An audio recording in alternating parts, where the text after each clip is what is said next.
পড়ে, কয় রাকাত নামাজ পড়ে? 2 রাকাত নামাজ পড়ে। তা আল্লাহ বলেন সেখানে অসংখ্য নিদর্শন আছে।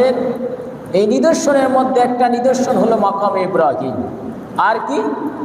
আমার এই ঘরের, আমার এই হজের যারা হজ করতে আসবে, এই ঘরের পাওয়ার কতটুক পৃথিবীর মানুষের জানা প্রয়োজন আছে।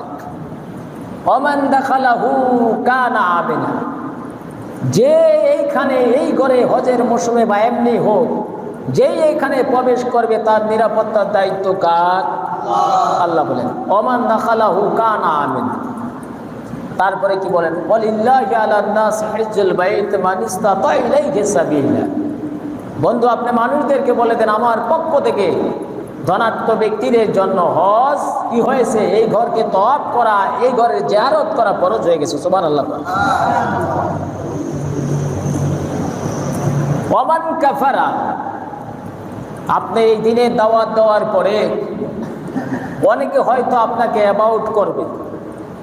ওমান কাফারা, অনেকে হয়তো আপনাকে হাসি ঠাট্টা করবে, বিদ্রোহ করবে। কেউ বলবে শুধু মাটির ঘরটা তওয়াফ করে কি লাভ হবে, এরকম ঠাট্টাও করতে পারে। ওমান কাফারা, কেউ যদি আপনার কথার থেকে মুখ ফিরিয়ে এনে অস্বীকার করে হজ করাকে, তাহলে আপনি বলেন ফাইন্নাল্লাহা, নিশ্চয়ই আল্লাহ গানিয়ুন আনিল আলামিন, আল্লাহ গোটা পৃথিবীর সকল মাখলুকাতের থেকে অমুখাপেক্ষী, আল্লাহ কারো কাছে ধরা নাই। এই ঘোষণা কে দিলেন? আল্লাহ। এই হজ করার জন্য লক্ষ লক্ষ মানুষ হজে যায়, এই বছরও যাচ্ছে। কত মানুষ যাচ্ছে, কত মানুষ দোয়া চাচ্ছে। এবার আসেন, আল্লাহ যে বলেন ওয়ালিল্লাহি আলান নাস হিজ্জুল বাইত, আল্লাহ যে আমাদের জন্য হজকে নির্ধারিত করে দিলেন জীবনে কয়বার, জীবনে কয়বার জানতে হবে।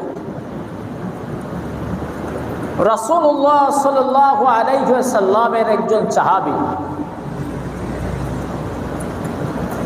হযরত সাইয়্যিদনা আবু হুরায়রা, কি নাম? আবু হুরায়রা রাদিয়াল্লাহু তাআলা। এই আবু হুরায়রা রাদিয়াল্লাহু তাআলা আনহু থেকে বর্ণিত, আবু হুরায়রা রাদিয়াল্লাহু তাআলা আনহু قال خطبنا رسول الله صلى الله عليه وسلم فقال يا أيها الناس قد فرض عليكم الحج